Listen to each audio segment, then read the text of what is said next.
This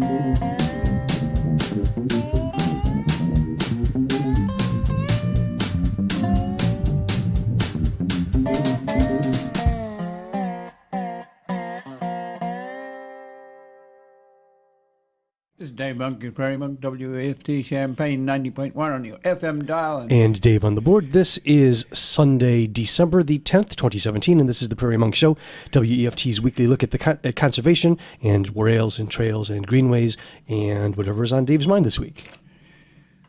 Yeah. Let's start with, in passing, we lost Robin Mittenthal this week. He was well known. Grew up in Champaign-Urbana, very much an environmentalist. He'd morphed into Indiana for a little while and then to Wisconsin, was involved with a global health institute, and he was advisor to that and sort of did a lot to create that sort of certificate within an institute, and at the University of Wisconsin. He's been in charge of, or president of a group of 1,500 gardeners in the Madison area while he was there. Had a farm, and lost it. He's been working with cranberries and was taking down a tree, and it uprooted and fell on him, and he lost his life in his early 40s. Wife and 2 children, but very much respected. He had recently been appointed to Upper Midwest Regional Center for Excellence for Vector-Borne Diseases. That covered 5 states, and he was the coordinator of that. So he will be missed. He was doing a PhD which involved vectors, and that he was, to quote one memorial, Robin was an intelligent, caring, loving advisor to hundreds of students at the Global Health Institute. He cared deeply about education, the environment, the way food systems relate to health. He was a professional, scholar, and a family man with 2 children. Janet Kalmar has a Sunday night sing at her little house that's on Broadway, almost to the Urbana High School, and there will be a memorial there. Part of the sing will be for the songs that Robin used to enjoy. His parents are in town, or were in town, and just a nice guy to know. The parents were both tall, and so he was a big man. So we will remember Robin. And if you don't do things, nothing ever happens. And so we're sad about that.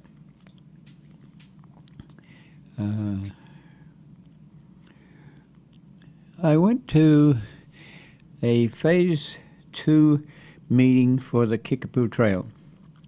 That's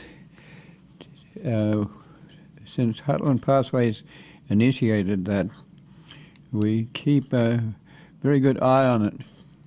One of the interesting things is that you have to work within the system. This is a trail that is rail banked.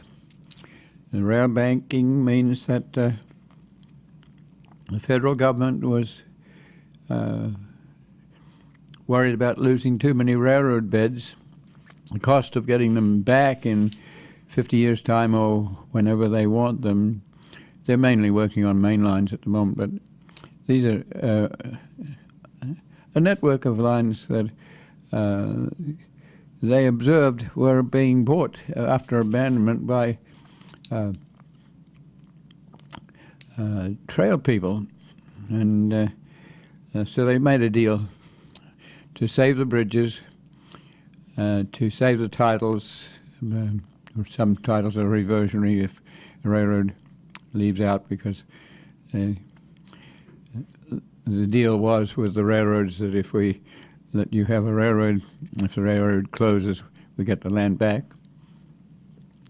And they provide finance. So the finance for the Kickapoo Trail, 12 miles, 25 miles to Danville, is $12 million plus what the locals have to put in to buy the line, and to then satisfy bids at where the lowest bid is $400,000 more than the what was thought would be the cost of installing 7 miles between Urbana and St. Joe. It's just 3 miles. $3 million for that. $3 million plus. So we're looking at it.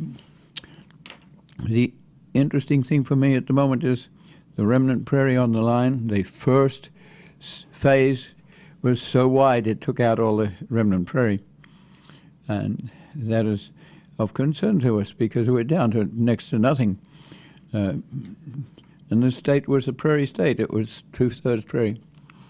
So when you go to the second phase, it is between St. Joe and Ogden. That is the portion that is still in Champaign County.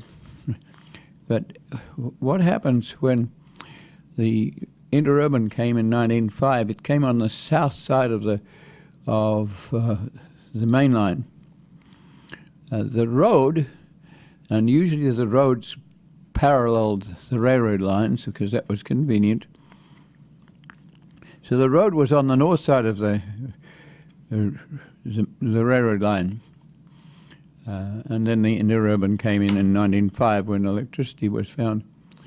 The main line is about 100 feet wide. The interurban is 37 feet wide. So the interurban from Urbana to St. Joe is on the south side of the railroad line, and the road is on the north side, which means that the interurban territory is adjacent to the farmland. So it tends to be bought or utilized for agriculture on that side. When you get out of St. Joe, there's a huge bridge over Union Pacific Railroad. It's an S-shaped bridge, but it brings the road onto the south side of the interurban. So you transact, if you go from the north to the south, it's the regular railroad line, the interurban, and the road, which means there's not as much invasion from farming on the north side. And the Forest Preserve and Vermilion County Conservation District own on the south side. They own that railroad bed all the way to Kickapoo State Park. That means that there's original soil on the 100 feet, plus there's original soil on the interurban. The Forest Reserve does not own the interurban. It's possibly, I think, owned by Norfolk Southern, but the Ameren has an easement on it. And when there's an easement for power lines, there's always the fear now that the trees under the power line will be herbicided. It used to be that they would be taken out by axe and by chainsaw, which meant that the soil and the prairie underneath remained. But once herbicides have been found, there's a cocktail there that prevents trees from growing for 3 years, and it actually takes out the prairie. So the Forest Preserve has worked with Ameren to ensure that they stay to their 37 feet corridor easement. It was Illinois Traction Company, McKinley and others that early on in about 1905 came in with electricity after it had been utilized for things like interurbans, and that brought electricity to these little towns. But when this little junction between Union Pacific and the Conrail line is at Glover, and it's a very, very small little burg, but it is key to how bicycles get across that junction. Do you go at grade and be safe? And how can you do that? There's more than one line here because that's where trains are passed. And that has to be a long junction, and perhaps in the future it may have to be 3 lines to allow a connection with 2 railroad lines, or to allow passing of trains. Once you get over that corridor, that's when we're interested in the remnant prairie. When you have had the railroad line sitting for 20 years, the trees have begun to grow, but underneath there, there's a prairie, and it comes back. It comes back very slowly. Might take 10 or 15 years to come back, and it may not come back totally. But one of our discussions was there's a temptation to put seed into that ratty prairie and augment it. But what that does is it takes it away from being a remnant prairie. And why we need the remnant prairie is we need to be able to guess at what was a native when early settlers came here. Our railroad beds are very narrow and long and skinny, and they're not typical of a million acres of prairie, but the remnants are there. So that's one of the things I was interested to make sure that that area is not augmented by modern seed. It's a good idea, but it's not going to help us save the original that we need to be able to guess from, to know what a native prairie was in this particular burg. It's not very good, but it's all we have left. Every inch of soil is valuable for farming or development or whatever. So I found that very helpful to go. There's an interim Forest Preserve director at the moment, and she is very knowledgeable of this corridor. And Dabbs is the biologist who will work with this territory, and he's been making sure that the area does not get herbicided. Even if you have herbicides working on an interurban line and power lines, there's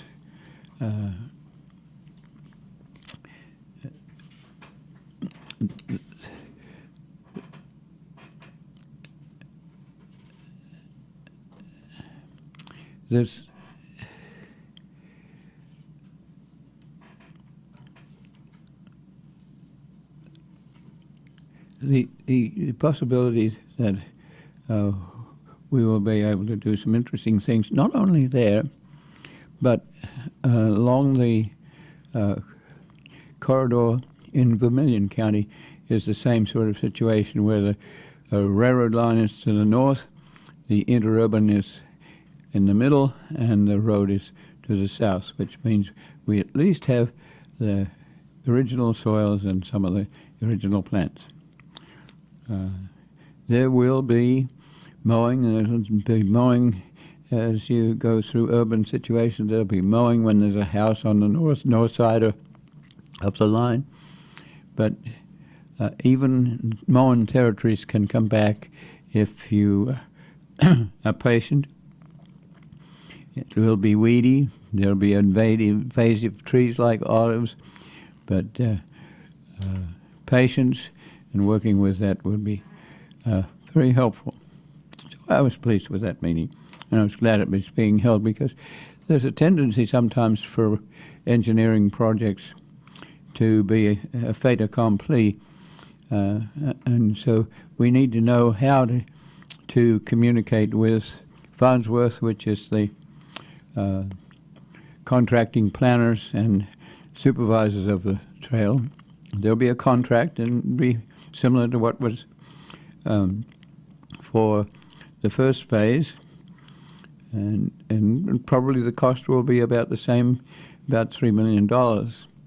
We hope that we can make it narrower. The traffic from St. Joe to Sydney is likely to be greater than the traffic between St. Joe and Ogden, so it could be legitimate to have a narrower trail. And all the way to Oakwood. Doris Westphal, who was a Prairie person, Audubon person, did a lot of picking of seed, prairie seed, along this corridor, and she created a very decent and well-announced regrowth prairie for the Vermilion County Conservation District. But the seed came from these remnants, so we were very jealous of them, and we want them to stay.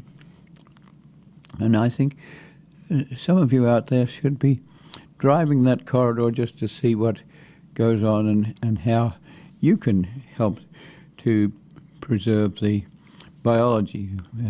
The pictures we have of the first phase are dramatic. The loss of the seed is tremendous, and there are people who understand this completely because they used to pick seed at that location too, and we do that ourselves.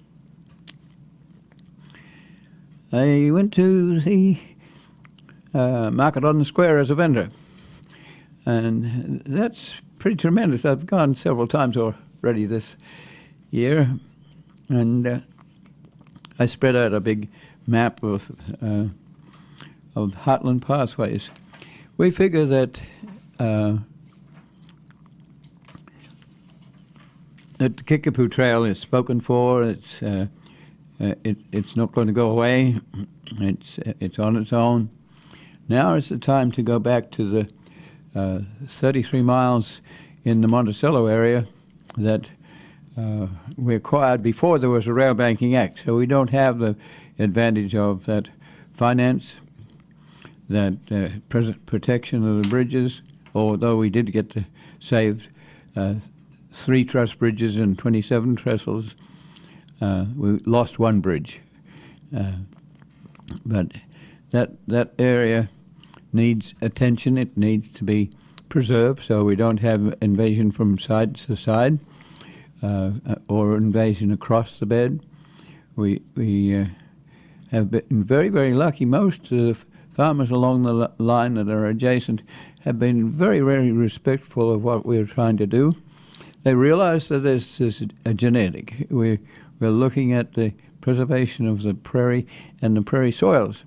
It's gotten to the point where we don't have any real soils left anymore. If you really need an original soil, you have to find a little old church that you could crawl underneath and get a soil sample.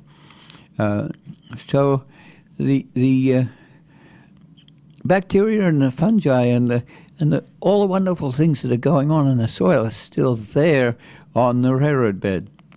And there's a little bit of creosote, a little bit of organization down the railroad line. But if you were putting in a railroad line, you had a crane and you had rails, and you put down stick rail, and you tied it down with the ties and things, and then you moved your crane forward a bit, and then you put down another 30 feet.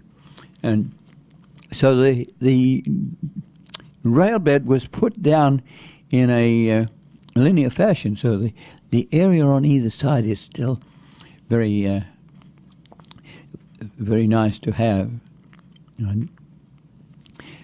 And we have that in Heartland Pathways.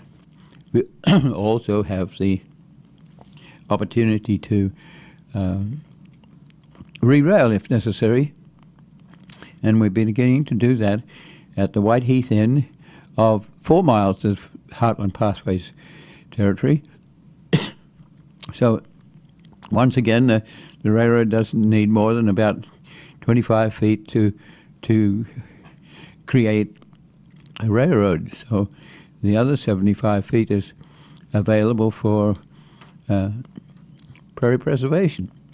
That's provided we don't have an adjacent interurban that's herbicided, and it's herbicided in wind that's over 15 mile an hour, and it drifts, and it also means that we have to watch the herbicide, because if you have a glyphosate, then the plants are getting resistant to glyphosates or Roundup. So then we look for other herbicides, and they're pretty scungy, and they blow. So we're looking at trying to control that herbicide situation. When you have a glyphosate, you do retain the grasses because it's specific for broadleaves. So in some cases we've taken a prairie that we bought for a prairie, and it's been converted to a grass prairie because the broadleaves which we cherish have been subject to Roundup. So we're back at the Heartland Pathways territory. So when I went to survey the city market on the square, mainly talking to people. I took a few T-shirts that say "Grow it, don't mow it."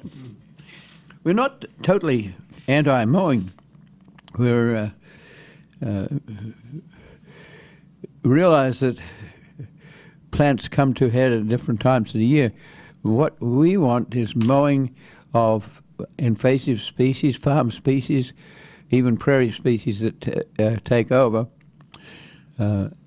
We need to manage them at the right time of the year. For railroad side mowing to occur at a very specific time on August the 1st or whatever, takes out most of the prairie that's not even flowered yet. So we need management. We need mowing to make a statement. So we have a mowers ourselves, but we don't have 15-foot bush hogs. We have more a narrow mower that can mow 5 feet on the edge of the roadside, and then the rest can come back to its original prairie.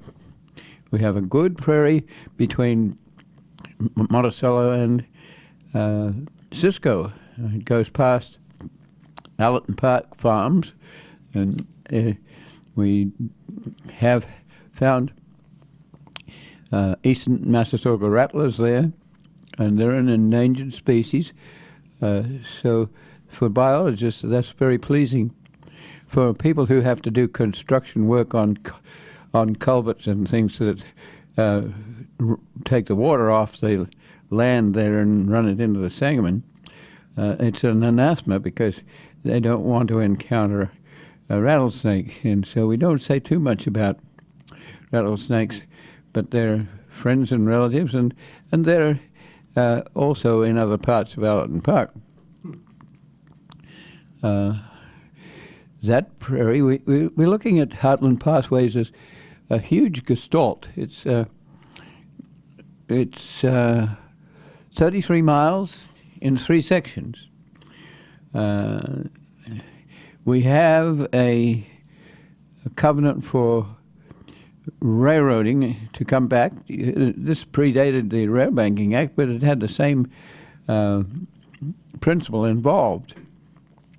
And so that is sometimes a challenge for the biologists, because the prairie has now moved over onto the railroad right away, the ballast. And it's kind of interesting because the drier species are on the ballast where there's gravel, and the ballast is higher, so it's well drained. So you're having an interesting species dynamics there, which you would like to save. So you have questions about whether you put in a trail. Do you have a walking trail so people can see the prairie? Do you have a 4-foot wide prairie trail? Or do you have a 10 or 12 or 14-foot trail, which is enough for recreational trend passing of bicycles and hikers and whatnot? I think I very much am not in favor of having a trail like that. I could handle a 4-foot trail. In some cases, when people put a trail through a natural area, they're making it a 2-foot trail so that you don't disturb the natural area that you're going through. And then they make the trail a one-way trail so that you don't have to pass any other. So outside of Monticello, the first 2 miles is a wonderful trail that the Monticello City has worked with Parkland Pathways to put in a concrete trail that's carpentered so that you have a bridge on top of a trestle and a bridge on top of a bridge going over the truss bridge that goes over the Sangamon. And it's wonderfully done, and it's very, very popular. It takes people from old Monticello across the river to new Monticello's subdivisions on the west. So we're pleased with that. The reason why it's concrete is that you can work on it yourself. If there's a tree on the side and it lifts up a piece of concrete, then the city can go in itself and replace the concrete, and you don't have to call up a contractor to put down asphalt. Asphalt's a little bit more kinder on the knees and the head if you fall off a bicycle. But so in this case, we have a concrete trail. The second part of it was by popular demand. It goes round to Applewood.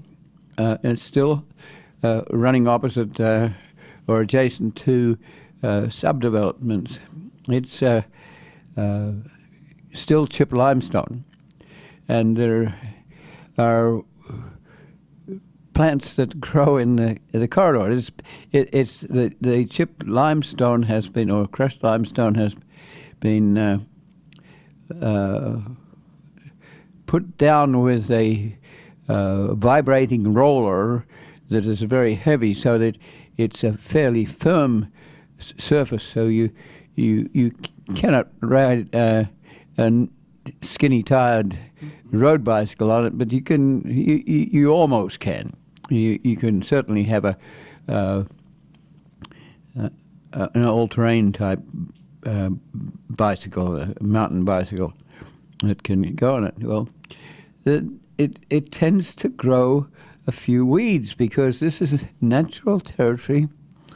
And so I got a friendly call from the physical plant director for Monticello, and he was wanting to ask what sort of herbicide would he use to get rid of those weeds that people have to walk around. And my answer was that, well, we don't really want to do that, any herbicide at all. We cherish the bacteria and the fungi in the soil and the plants that might grow on either side. And this was understood, and I think that what they will probably do is mow that vegetation rather than herbicide it. And so the question of what sort of herbicide doesn't come up. In the long run, that corridor also will be concreted, but it depends on getting enough money to do that, and that's a debate at the city council level at the moment. We have ownership of the corridor, but there's an easement, and it's a narrower easement than we have on a Kickapoo Trail. Past Applewood, which is the end of this 2 mile of rather wonderful trail, which is a demonstration to other people as the value of a trail. Past that, there's 4 miles of rather nice prairie. It's been overgrown some by autumn olives, but we try to take those out, and I explained to the physical plant director that we do use herbicides ourselves. We chainsaw the invasive weed trees, which is basically autumn olive, and we put a herbicide on the stump so that we're not blanket spraying. We're trying to control that weed tree, which is tremendously invasive. But underneath there's the prairie. And I have a little booklet that I produced in 1902, and it was like 1 hour on the prairie, just to show people what a prairie is like, because people haven't seen it and they don't know it, and its flowers are smaller and their flowering period is shorter than the cultivated plants that you might have in the garden. The pollinators are sometimes different too. There's bees and insects that are often extremely small, but they're part of keeping this sort of vegetation afloat. And there is a worldwide concern about the loss of these creatures. So we're very pleased with what we have. There are some nice prairie plants there. There's a purple gentian, there's a hoary puccoon. These are indicators of a good prairie.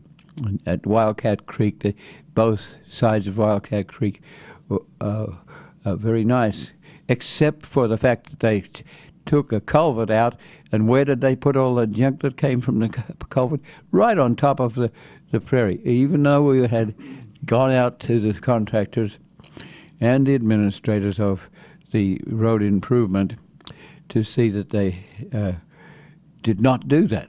And when we dig down 4 feet under the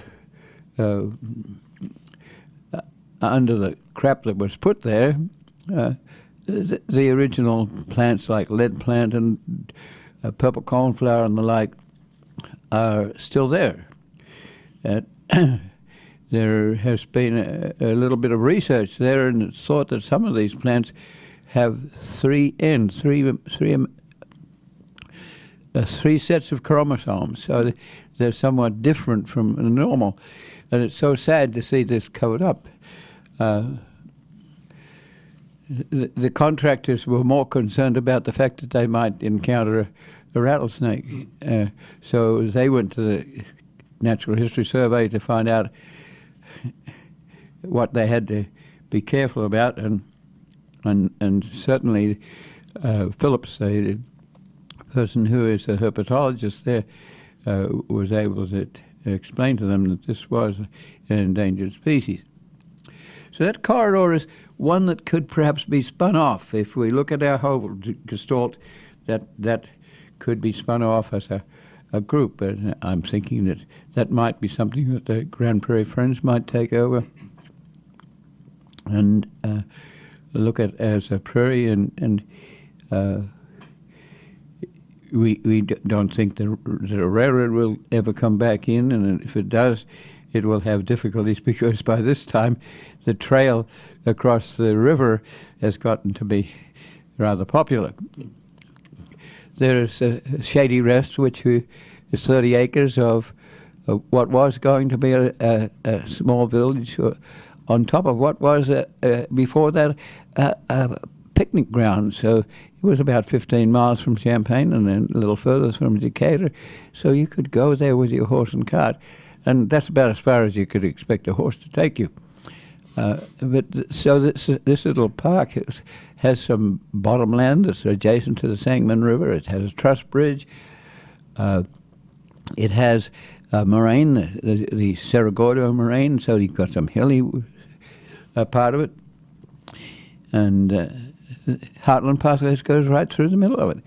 And in the future, we might like to reconstruct a Chautauqua where people would have a picnic and the railroad would bring your clients to the picnic ground, perhaps at a excursion level with 5 cents a trip, to as long as you were going to the picnic ground. And so that's of interest, and we can dream, but it's also a piece that got spun off, and it's in the Piatt County Forest Reserve, and it's there in perpetuity, and the Forest Reserve also is in a position to have a tax base and the ability to go out for a grant. So they put in interesting trails, and this 30 acres is loaded with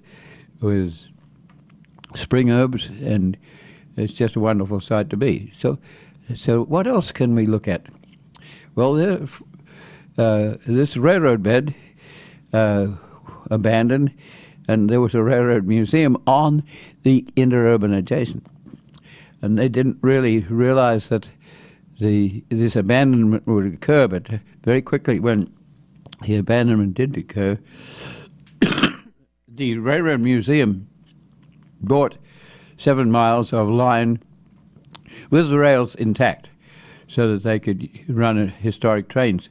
So they've switched over their activities from the interurban railbed, which they had re-railed, to the line that ran between Champaign and Decatur. And that's where they run their historic trains at the moment. They use basically 3 miles, but they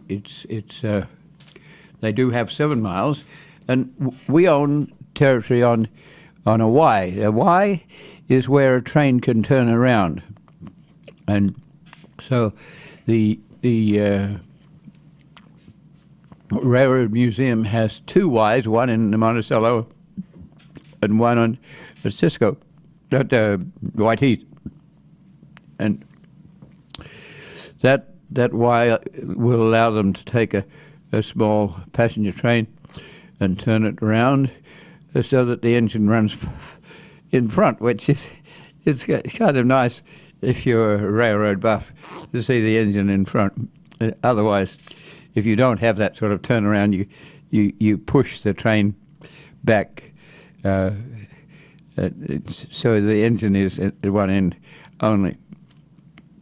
Or you can have a switch line and put the engine on front, which is more appropriate for your visitors. We've created with Tom Scott and railroad engineers that work a lot with the Railroad Museum. We've formed a historic Champaign, Havana, and Western Railroad. It's historic with the attempt to get a historic railroad museum trains into Champaign. So there's another possible spin-off, and that's happening. Railroad ties are being put in, and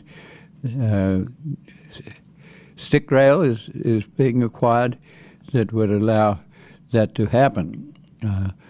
So once again, we're looking at a huge gestalt and looking at pieces that we can take and work with.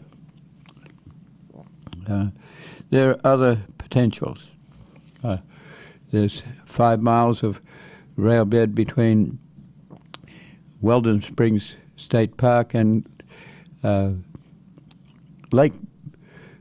Lake, and that 5 miles could join those two state parks that are quite popular with a trail, and the trail goes down across the Salt Creek and then up over a Hensley Moraine, and it has terrain that Champaign County doesn't have, and it's rather wonderful, and we hope that will go into action. It might not go quickly because this is a complex that is huge.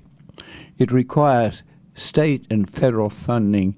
It requires a lot of local activity to the sense that we don't want the corridor to be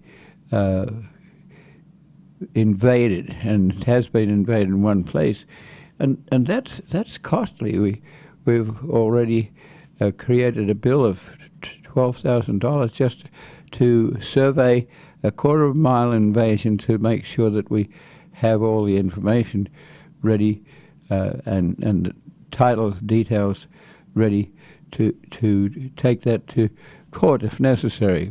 We would prefer not to do that, but not everyone believes in what we do. So part of the reason for my being at the Market on the Square is to talk to people and to have them look at this sort of thing, to have them look at the contiguity between Danville and Decatur. How do you go through Champaign? How do you go through Monticello? Can you put bicycles on a road that has been replaced with the Highway 72 and do a shared road? So this has been heavy on our minds this week, and so there's emphasis on Heartland Pathways. We initiated the Kickapoo Trail. It's into action. It's going. So quite a bit of the funding that has come to that comes through our annals for people who would normally contribute to Heartland Pathways, have been contributing to the Kickapoo Trail and have very pleased to do so. The lowest bid was $400,000 lower than, higher than than what was expected. So you could have waited to debate that, but I think the general feeling was, let's do it because it's been sitting here for 20 years and it's time it was done, and it's happening.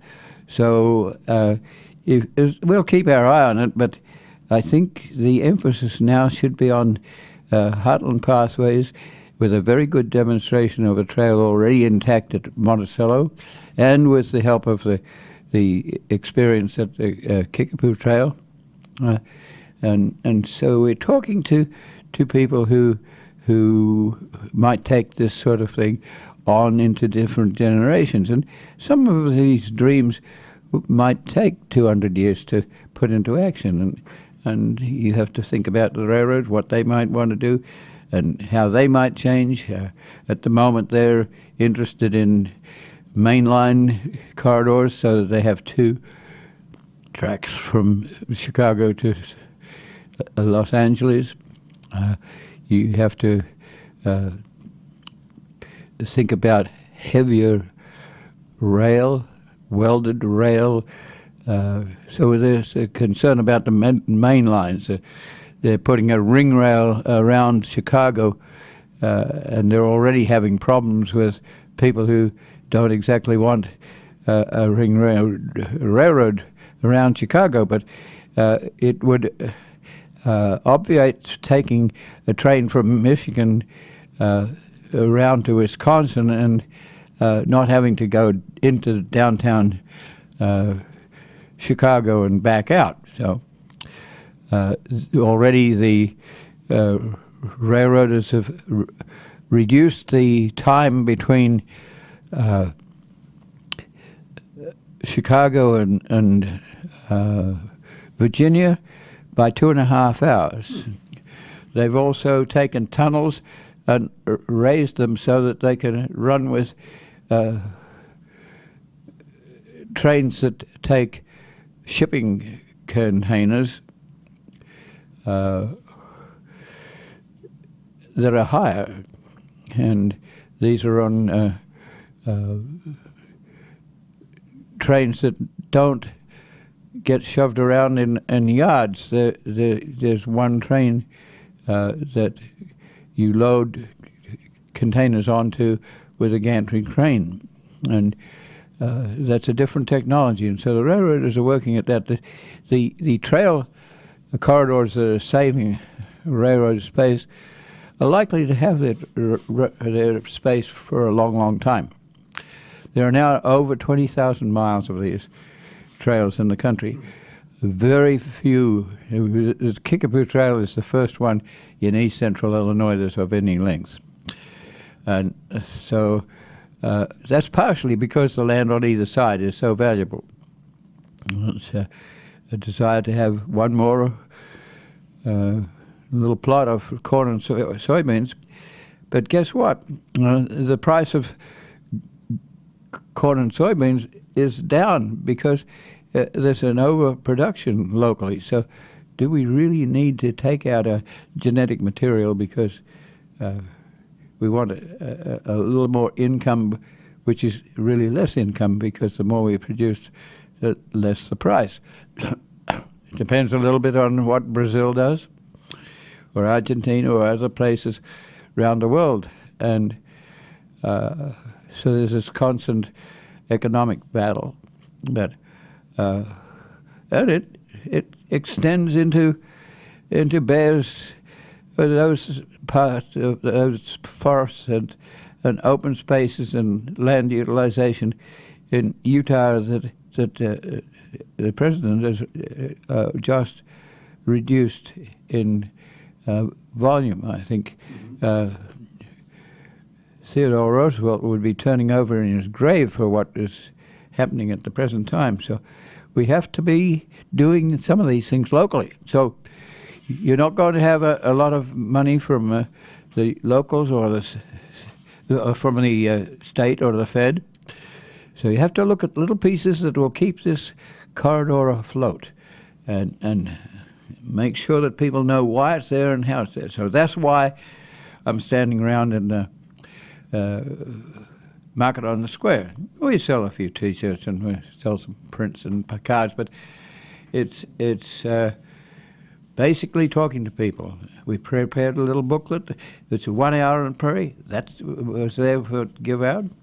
I talked to people, and I found out where they lived, and one person said she had just bought part of the family farm on Route 47, and I said, you must be near the Hazen Bridge. She says, I am a Hazen. And so CCDC bought this retired bridge, and so who looks after it? How does it get? Just that little conversation is one. Other people are wanting to put in plots of prairie in their gardens. Others want to do pollinators, and a pollinator prairie is different from a regular prairie. The pollinator people will be prepared to put in cultivated plants like sweet clover. So we talk about that. Somebody want to buy a T-shirt for their father that's in Ohio, where there's prairie, and he has a prairie, and that's getting to the limit of the prairie to the east. So I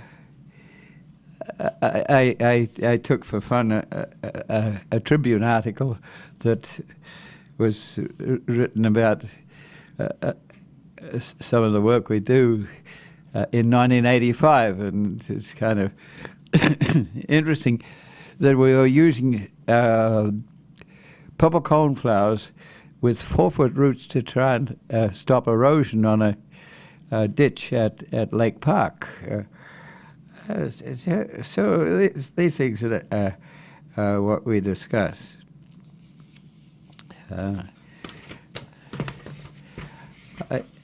I'm looking at the time. 7 minutes. 7 minutes. We're going to wait on Australia until next week. Well, yes, I was thinking that it might be fun to talk about Australia at Christmas time.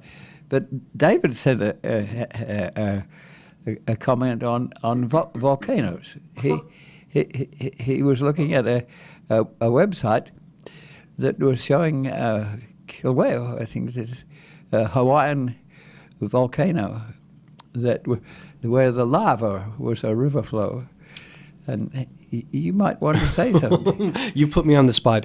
Do you remember the context? There was some volcano where they actually seem to have found living things that can survive in, but that's probably not what you're talking about here. If I'd known up front you were going to ask me about this, I would have found the website again. Was this last week? I'm sorry. Yes. This is going to go nowhere here. I'm just reading your stuff. But let me tell you something about it. I'm at a loss. I've climbed up on the volcano area at Hilo, and just to look down and see this molten material.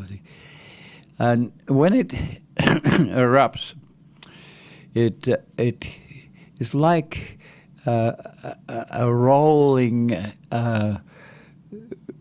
land. You can see the highway that you're on is being covered by this progression of molten lava, and it's very high in silica, so people will come out of there. As you're going up, people will say, you'll wear your shoes out, but you will be amazed at what. So keep going. You have to keep going. The sulfur fumes, and you can't breathe too many of those. And you can't get too near this heat. Some of this molten lava goes out into the ocean and causes steam, and this is how some of these islands have been formed. And you have to know that even deeper in the rifts on way deep in the oceans, some of these outlets of volcanic material are going on there too, and this has an influence on things like tsunamis. If you have a explosion, as Bali in Indonesia is having a problem at the moment because one of their volcanoes is active and it has shoved out enough soot and ash that the airlines have been closed.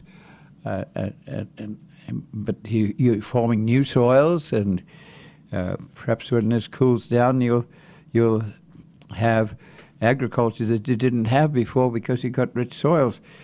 But you have to wait around, and you have to evacuate all the people that have settled on that volcanic cone, and that's not easy.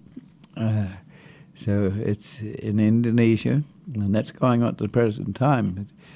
But to be close enough to a volcano to observe it and know its ropiness, and to know that you might be standing on a piece of cooled volcanic material, but there's a space underneath it, and there's rivers, so you have a hollow tunnel that you could walk through once things have cooled, and you have areas where the lava will sort of form a lake, flatland. So that was interesting to me. There are certainly plenty of places you can go to where you can climb up what was a volcano but is long since dormant and dead, and it's no longer. But, for example, I spent 10 days in the Caribbean, and all of the islands down there, I believe, are formed by volcanoes. Yeah. And the island that I was on is St. Christopher. And one day I spent several hours on a guided walking hike up the side of the what was the volcanic, the peak of the volcano, and you could actually watch apparently as clouds were forming. There was something about the shape of it would actually gather moisture, and when the moisture would reach a certain intensity, it would just kind of float away, and you'd actually get some local clouds that way. Very neat. And there are certainly plenty of places in America. Devil's Tower is a volcano where the lava cooled inside the volcano, and eventually weather wore away, as I understand it, the outside of the volcano. Yes. And what you see is a tower of the cooled lava inside it. And it's very, very, very spooky looking. It's why it was featured in Close Encounters of a Third Kind, a movie. But yeah, you can walk right up to it. People will rappel up and down the Devil's Tower and things like that. So yeah, there are plenty of places in America where you can see, certainly even in the continental, you can see past volcanoes. I don't know if we have any active volcanoes on the continental U.S. Well, you do not a Continental, yeah, you'd go to Hawaii, right? Mount Rainier is fairly active. Is it? And that can get you. These are even the researchers for this field cannot predict what's going to happen. It's got better than it used to be, but it's hard. Your alarm says it must be about noon here. We've got about a minute. So yes, so have a good season here. Come to the fair. We'll be there again, and we'll talk to you about your particular interest in prairie and pollinators and whatever. And the more people know, the better. So discussing this sort of thing is rather helpful. And so for now, we'll say this is wish you a good season here. The next few weeks will be busy. And this is Dave Monk, your Prairie Monk, WEFT Champaign, 90.1 on your FM dial. And Dave on the board. As always, the views and opinions expressed are solely those of the speakers and no one else. I'll put in a quick plug also that, don't forget, this is the day 2 of Emma Song's concert this year. This semester. It's called Taking Wing. It's all songs having to do with flying, birds, and things like that. Dave, you had a thought? Yes, I wanted to announce that the Champaign Park District will be having a meeting at 12:15 at the Farm Bureau meeting, and they'll be discussing Heritage Park. And I meant to say something about that because it's a prairie, and it requires you to think some beautiful thoughts about that, and to listen to the planners and get their ideas of what they might think to do and how you can put in. It's very helpful. All right. And that's, and I'll, going back to Amazon, there is an admission charge, but it's a sliding scale. No one is turned away, so if you can't afford to pay anything, come on in. And it is at the McKinley Presbyterian Church, which is at 5th and John Street on the U of I campus. And what day is your meeting that you're talking about, Dave? Wednesday. This Wednesday at noon. At noon, there you go. 12:15. So one of them... At the Farm Bureau meeting on Country Fair Drive. So there you go. That's something coming up on Wednesday, and Emma Song is this afternoon at 4 o'clock. And it is now noon, time for Shruti Music of India here on WEFT Champaign.